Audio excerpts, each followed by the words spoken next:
Welcome to another edition of From the Red Carpet. Today we have a lot of stuff going on. We got photos from Multiverse of Madness, we got She-Hulk news, Andrew Garfield Spider-Man news, we got trailers for Jackass Forever, and a new Insidious. There's a lot going on, guys. So without further ado, let's dive right in. Alrighty then, starting off, remember how we heard Bill Murray was going to be in Quantumania? Well, we now have more information on that. It looks like he'll have a cameo as Krylar, who's the ruler of the Quantum City in the Quantum Realm. And I guess at some point in the movie, he'll cross paths with Kang and probably die. Well, hey, on the bright side, they're finally using that damn Quantum City after all this time. Hooray! But yeah, Bill Murray's role will be a small one, but it's still cool to have him in the MCU. Morbius got delayed, again, and you'll never guess why. At first, yes, it looked like Omicron set the release date back yet again. Are you fucking kidding me? This film was due out like 2 years ago. Well, now it's being said that it's actually delayed due to the success of No Way Home. Wait, what? Yeah, apparently No Way Home did so well, it reached over like 1.3 billion in the box office, and I guess Sony wants to wait to see if it'll make even more. So, yeah, Morbius can fuck off, I guess. And now the film has been pushed to April 1st. I wonder if it's like a weird like April Fool's joke and it'll just get postponed again on April 1st. I mean, shit. At this point, you may as well just not even plan on seeing it anytime soon. Multiverse of Madness, however, will keep its original release date. Let's hope. Here we see a picture of Defender Strange, one of the variants of the Sorcerer Supreme that we'll see in the movie. So, there's a Defender Strange, Supreme Strange, and then the regular one? Huh, that's confusing. Anyway, he's not the only one with a variant in the film. Aside from a different Stark, Wanda herself will have an evil variant named Lore. In the comics, Lore is a Scarlet Witch who travels through dimensions and across the multiverse to conquer other universes. She also kills Nexus beings and feeds off their power, and is capable of necromancy. That means raising the dead. Huh, Shumagorath is a Nexus being, and he'll be in the film too. Maybe Lore will kill it. But if she's the villain, then what about Nightmare or Mephisto? I don't know, there's too many characters to keep track of. But speaking of Shumagorath, a legal dispute happened recently involving the character. So it would appear that the name Shumagorath belongs to the estate of Robert Howard. Who the hell is that? Well, he's the guy that created Conan the Barbarian, which I guess Shumagorath was in those comics or something, and he owned the rights. So now, the character will be called Gargantos in the MCU. Which sounds really dumb, but hey, what can you do? And as if there aren't enough characters, America Chavez, Supreme Strange, Wanda, Tony Stark, Charles Xavier, Black Bolt, Reed Richards, Gargantos, Wong, Mordo, Nightmare, maybe Toby. As of now, Eric Bana will be in the film and have a brief cameo as a Bruce Banner variant. He'll be reprising his role from the 2003 Hulk film. However, he won't be able to transform into Hulk for whatever reason. Alright, how about some Love and Thunder photos? We have a picture here of Chris Hemsworth, aka Thor, in his new attire for the film. Well, one of them. The other one being that Eric Masterson suit. And of course, we have the mighty Thor, Jane Foster, who looks pretty badass. And here we have Valkyrie, in a selfie behind the scenes. She's the new leader of New Asgard, and apparently is also appearing in the Marvels film as well. The Ironheart series has found its villain, and he's related to someone from Stark's past, as the MCU is always connected. The main villain will be Ezekiel Stane, son of Obadiah Stane from Iron Man 1. Zeke, as he's called, is a post-national businessman and an open-source ideological terrorist, who in the comics wants to make Tony Stark obsolete. Well, now that Stark is gone, it looks like he'll go after Riri Williams for some reason.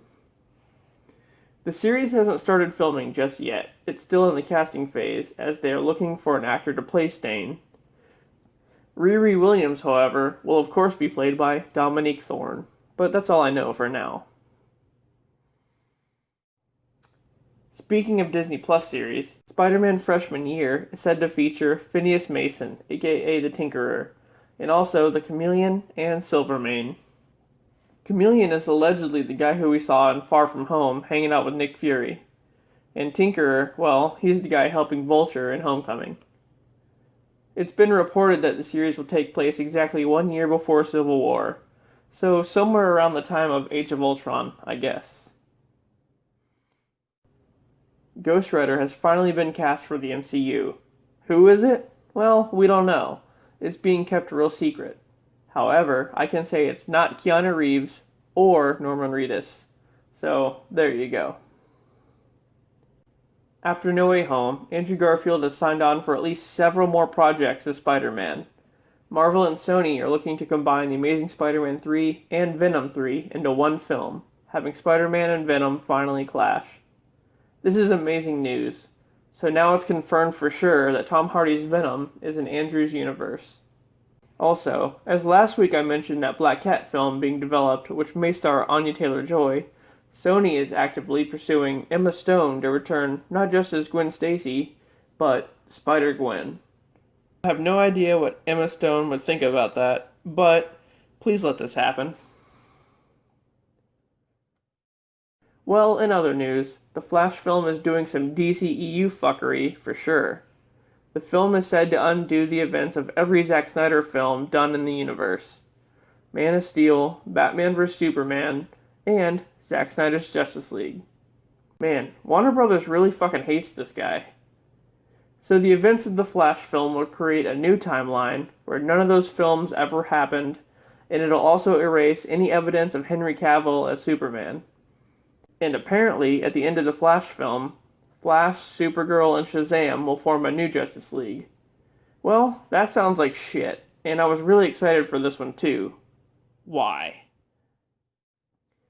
So guess what? There's a new Insidious coming out called The Dark Realm, which is said to take place 10 years after the second film. The timeline gets pretty confusing with this series. Part 3 was a prequel, and then The Last Key, which is Part 4, was a prequel of the prequel. But anyway, this one's about more demons or some shit, and we'll have Patrick Wilson and Rose Byrne back as the Lamberts. That's all I really know. Here's a short teaser for the film, so let's check it out.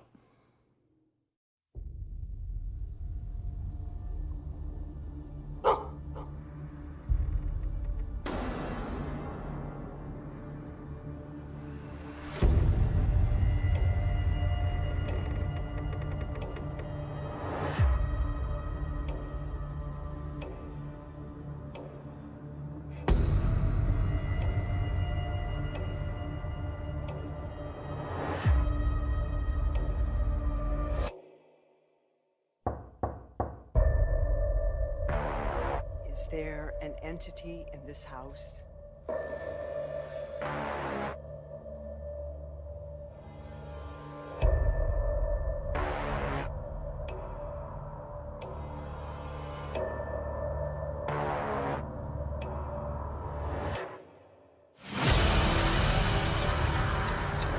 These are the tortured souls of the dead.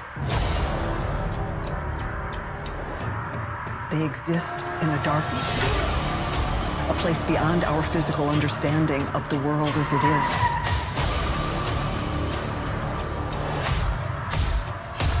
I cannot stop what is coming for you. Only you can do that.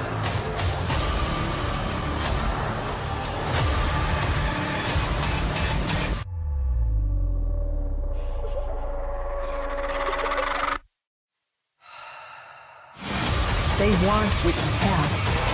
These things are still here.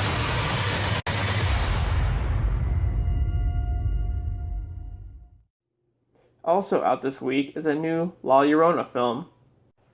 You know, the weeping woman who drowned her kids in Mexico and then goes after everyone else's kids now. This one's called The Legend of La Lorona, but it's not connected to the Conjuring universe like the other one was. However, it does have Danny Trejo in it, and it's made by Saban Films. You know, the company that made Power Rangers. So yeah, it has to be good, right? Let's watch the trailer. Trejo. Danny Trejo, I'm in everything. Call me Danny Trejo. Handlebar, mustache, and like Danny Trejo. My career gon' last just like Danny Trejo. No, I'm kidding. Here it is, really.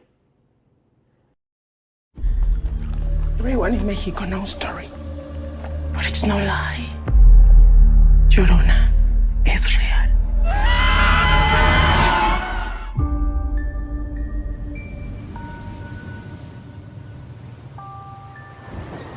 Welcome to Mexico, mi amigos. Are you here for business or pleasure? Bienvenidos. We just needed to get away for a while. Who's that? The man who built this house. Night, Mom. Sleep tight, baby.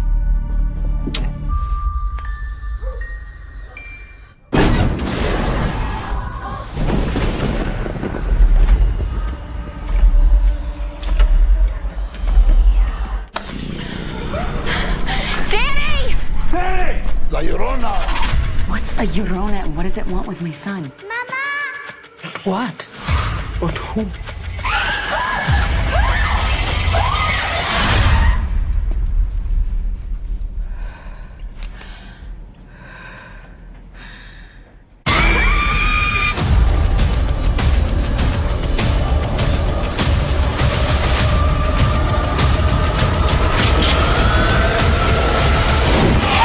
She's coming. I don't want her to take me. Alright, well, to close this one out, I have one more trailer for you. Yes, another Jackass Forever trailer. This one shows a bit of the behind-the-scenes stuff, and it's pretty awesome. This is the 4th Jackass film, and it's due out on February 4th. Enjoy. Welcome to Jackass! We're on the Paramount backlot filming the opening sequence of Jackass Forever. We brought in a number of new cast members. I want to say my name. All right, say it. This is Zach. I'm Jasper, and this is Body Surfing, motherfucker. This is my first movie. It was really great to be invited into the crew and everything. What did you think when you got the call to come in and sit down with us? First thought was, hopefully I don't die. Then I was like, hey, at least I'll die on camera. How you doing over there, Rachel? We man's going to stay. It made me laugh so hard, and I'm literally seeing childhood heroes of mine like come to life. Grandpa, are you okay? My mind is blown.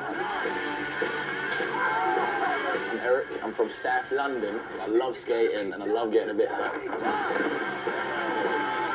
When you get knocked down, you got... I'm Poopies, big-time movie star. My friend Chip goes, hey, I want to introduce you to a couple of my friends. I want you to come test out for Jackass.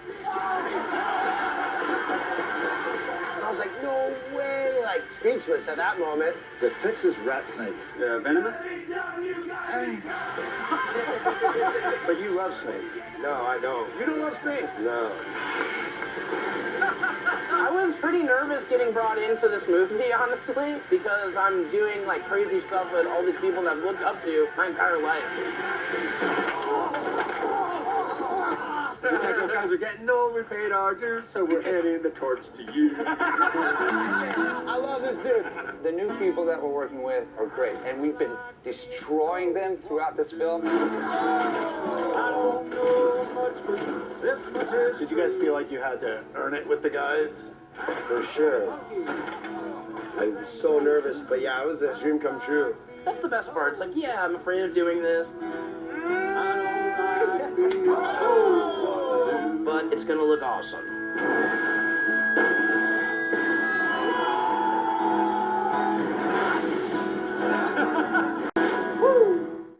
Alrighty, well that does it for another episode of From the Red Carpet. If you guys enjoyed the content, please like and subscribe for more. And with that, I'll see you on the next one.